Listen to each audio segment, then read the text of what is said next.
to another edition of the 12 Days of Innovation Summit. My name is Taylor Williams. I'm the secondary coordinator of digital learning for Birdville ISD. And today we have a pretty unique experience. We're doing you could call it EdTech, you could call it innovative learning panel discussion with people from all over the United States, a variety of different schools and experiences and connections. And we're just excited to be able to come and share and discuss just where we're at in education, where we want to go, and what the future is. So I'm just going to let us go through and introduce everybody real quick, and then we'll dive into our discussions. Hi, I'm Kelly Montgomery. I'm the Director of Digital Learning and Library Services for Birdville ISD, and I work with Taylor. And welcome. Hi, I'm David Smith. I'm the Director of Technology Operations at Birdville ISD, and thank you for all visiting. Hi, I'm Becky Odajima. I'm the Director of Innovation and Learning and also the Virtual School Principal in Midway ISD that's in Waco, Texas. Hi, I'm Rochelle Larson, and I am a teacher at Moreno Valley High School in Angel Fire, New Mexico. And I am teaching AP Computer Science, Digital Media. We're a small school. I'm the STEM coordinator and tech integration specialist. Hi, everyone. I'm Jessica Alexander. I like to coin myself as just educator. I've had many different roles. I'm currently right now a middle school virtual educator, and I have been actually since 2017 for a company called K-12, which has been around since 2000. So it's nice to be a part of a company that has been doing online learning.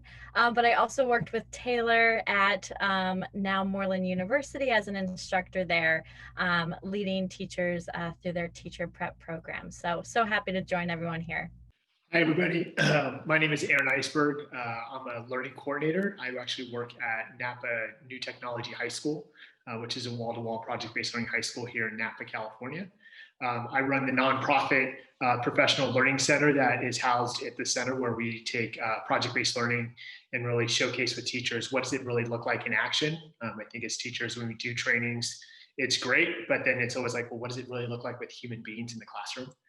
So really trying to change what professional learning looks like for teachers across the country and the world as we work with schools and teachers literally all over the world in implementation of project-based learning. Hi, everyone. My name is Jennifer Canizares, and I am the coordinator for elementary digital learning in Birdville ISD. And we're all really glad that y'all were able to join us today for this. The fun part about this, and the thing that I like about where we're at right now, is that we're all coming from many different perspectives. And even, the four of us that are from Birdville, we're coming from different levels and different areas. But then we've got Waco represented. We've got Jessica, who's just overall floating educator around the country. And we've got Aaron out in California and his perspective, and Rochelle from the nice mountains of Angel Fire. So it's going to be great to be able to see how just what things do we have in common, but just other ideas that we can collaborate on and connect with what's going on. So the first question that I have, and feel free just to jump in on this, is thinking about what has happened over the past 7-8 months, right? Since in the US, March, but around the world, really December of 2019.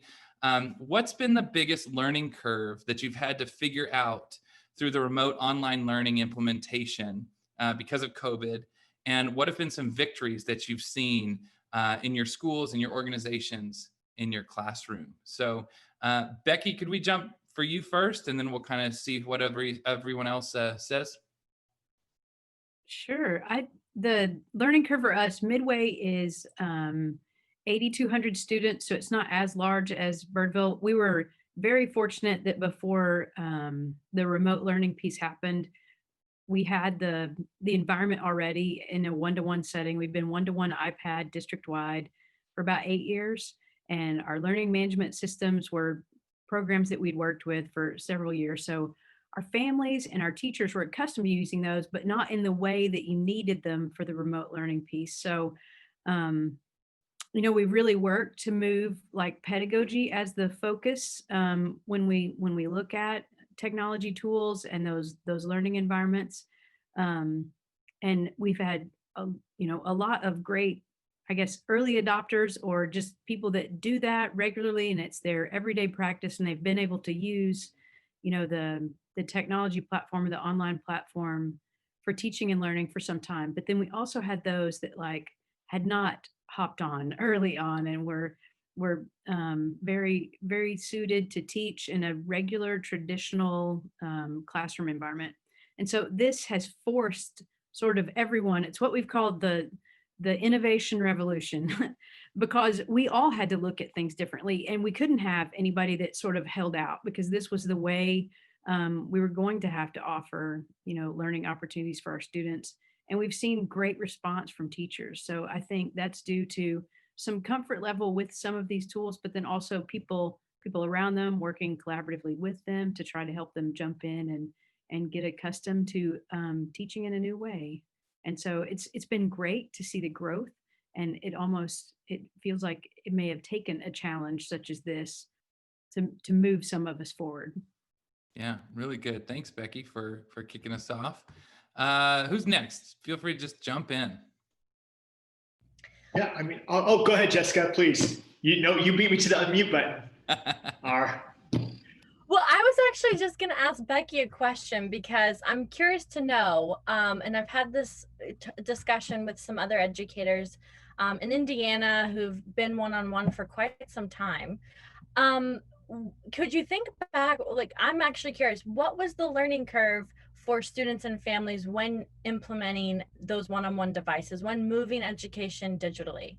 What were some of those learning curves that students had to, pick up? We've had a very slow roll of the technology into the hands of teachers, like our teachers had when we became one-to-one. The teachers had devices for a full year before students had them in their hands, so they could become accustomed with some of the tools and features and just different ways of thinking. And we've accompanied that with professional learning to really focus on the practice of teaching and learning and not just the tool itself, and think like in traditional ways, how would you have done this? Now, what's a way that it can be enhanced when you think about the pedagogy and the content that should be, focused on, and then how technology would enhance that. So we talked about that for a long time. And then it feels like the kids picked it up pretty naturally. So when the kids had devices in their hands, it's just like anything else. And you're going to do with it what, your teacher says you can do with it. And so they didn't seem to have as many of those limitations. But for us early on, we did a very slow process with lots of training side by side with those devices, just to get teachers accustomed to how could this look different? How could it enhance what you already do?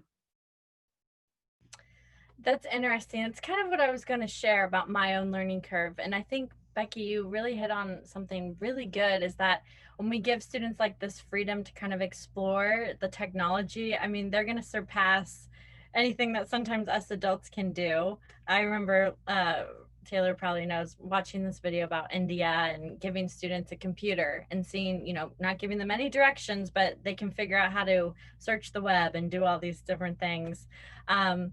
But the other thing you said, Becky, which I can relate to, is that it's kind of like a constant learning curve. I feel like I'm in this constant learning curve because there's always something else new that I can do in my teaching. But when I first became a virtual educator in 2017, I think the biggest adjustment was losing the sense of relationship with my students, with that face-to-face interaction, because actually in 2017 the platform we used had no video, it was just audio and chat. So it really took this the person kind of out of it. So I had to be really intentional about bringing that into my classroom, bringing that relationship into my classroom. And sometimes I realized the simple fact that picking up the phone was a good habit to get into, to to kind of bring that into my remote learning classroom, that relationship. So I think that was my biggest learning curve.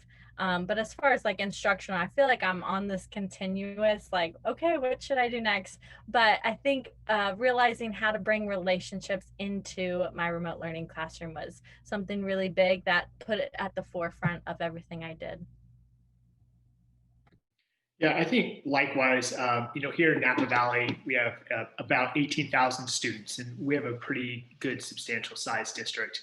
And so rolling out into a virtual piece, there's a lot of logistical pieces there and the tools.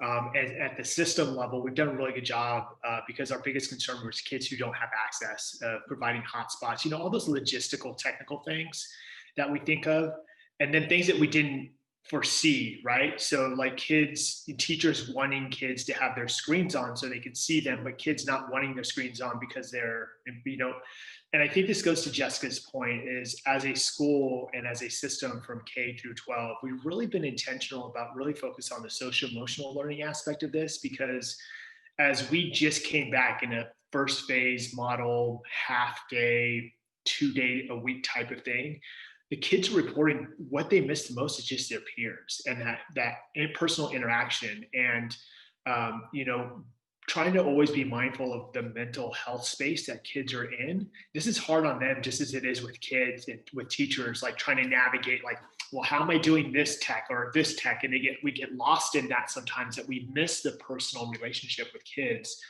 And so that intentionality of, I heard the word pedagogy, and really the pedagogy of just caring and having kids and ensuring that they belong has been really powerful for our staff. And just like, hey kids, as we're providing feedback, as I have some kids in class and some kids on the screen, like what's working for you? Because the same way I might do it in person is going to look different virtually, and vice versa. And some positive that's come out of this is we've seen kind of a flip with kids, and kids who are typically sometimes disengaged have been more re-engaged now virtually, because they can kind of learn at their own space and learn at their own time. But on the negative side, we've seen the reverse, right? Kids who are typically high flyers in class, like they're not as successful at home. So we're trying to navigate, well, why are some of these things happening, and how can we really bring in these personal, the pedagogy of person, the pedagogy of place, to really make sure that kids feel like they belong in a virtual environment when you can't have that physical, that sense. So just something that we're trying to continually navigate through.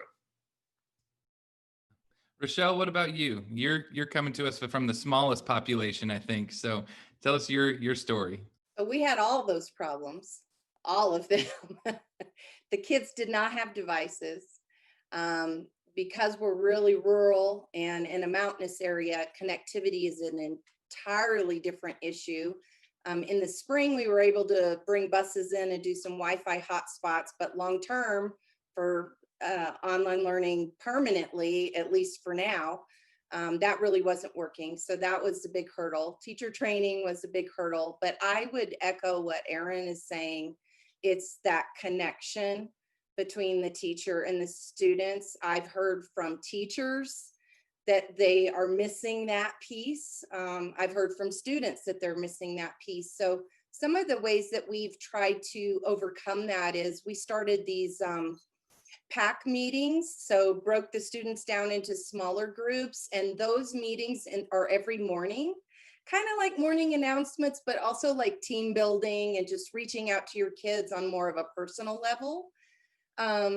And we are a small school, very small school, but when we went remote initially, we just put all the English kids in one online class, all the math kids in one, and we realized very quickly that it was difficult to meet the needs of all of the kids in a large group virtual meeting. So we got a little bit of pushback from some parents, but 2 weeks ago, we changed the schedule to break those groups up into smaller groups, and we're seeing really great progress from that.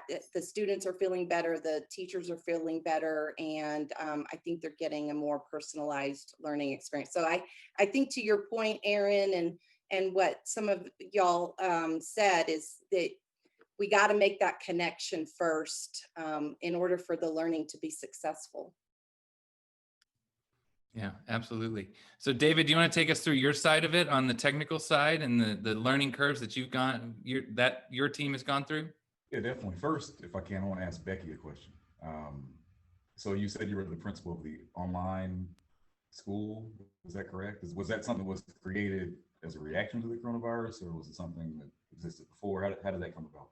Right. Yes. So we have 10 campuses district-wide, and we decided that it would probably be a good idea for us to focus all sort of structural questions and expectation questions and parent concerns and then parent notifications and things like that through a single source rather than a different answer coming from the principals of 10 different buildings.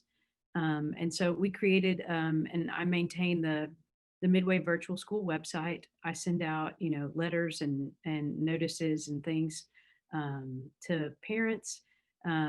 We have virtual teachers on every campus, but because our numbers are shifting in Texas, they have an option to shift at every grading period. And so our population has fluctuated a great deal. We started out with 3,600 kids in the virtual school, and then this third 6 weeks, we've started with 1,600. So those numbers have changed a bit. So some teachers have had to shift back and forth. So I've been able to help facilitate, the class changes with those teachers. And then also with my department being the innovation and learning department, we were already doing instructional technology, professional development for those teachers as well. So my team has been able to support teachers in that virtual setting. So because my background had also been campus administration, it put me in enough of the right buckets that I could help balance some of what the needs of the new virtual school population might need. That's cool. But that is a new piece for us this year. We didn't do it last spring, but we have done it this year. That's great. Yeah. So for us, to answer your initial question, Taylor, some background information in Birdville from a device standpoint. Our initial rollout plan for students was going to be a 2-to-1 structured rollout model over the course of several years. But because of COVID, we had to pretty much have a 3-week period to move to a 1-to-1 model to support the online learning. So we also had to get hotspots in the hands of students for, of course, those households that have limited or no internet access. So as far as the learning curve, deploying those devices initially was really a challenge, and then managing those devices on that larger scale or the expanded geographic area. Now we're talking in campus and at home. You do have some challenges in that area, especially like content filtering, network accessibility, things like that. So another challenge, like I said, was initial rollout. So what we did was we actually got every campus involved to actually give out the devices instead of them all coming to the technology building or all coming to a specific location. And that was for a number of reasons. Number one was logistically, it was easier for us to put some of that accountability onto the campuses. And number two, for social distancing, you don't want 15,000 families. We handed out about 15,000 devices, so within a 3-week period. So we don't want 15,000, families here in one building to pick up those devices. So there's some challenges there. There were some learning curves. We're probably just now getting to the point where we're starting to see the light at the end of the tunnel with our management of those devices. And so we're ready to go. Yeah, thank you, David. So Kelly, do you want to kind of take us through the learning curves that we've had here and as far as the instructional side?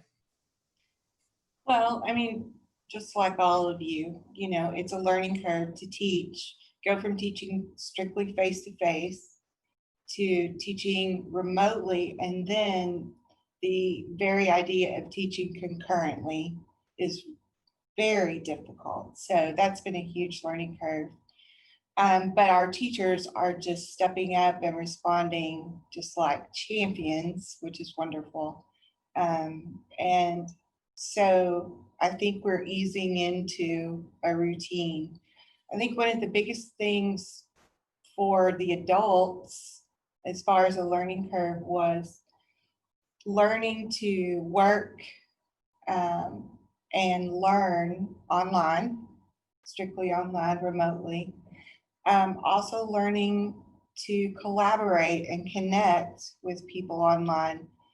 I think that teachers who were used to working maybe in a silo have learned the power of connecting with other teachers, not only in their own buildings, in their district, but also getting help from Facebook groups and on Twitter and just, things like that. So I think those were all learning curves and things that we all continue to face and work through, but that's a success. I mean, they've really done a great job of kind of shifting the paradigm of how they work, how we all work.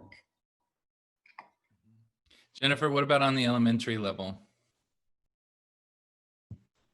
So yes, again, everything that's been mentioned have been struggles that we have faced as well.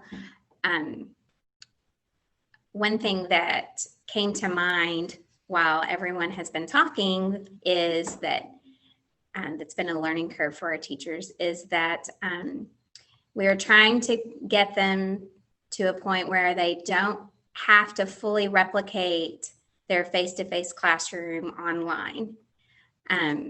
That, things can be simple, less is more kind of thing.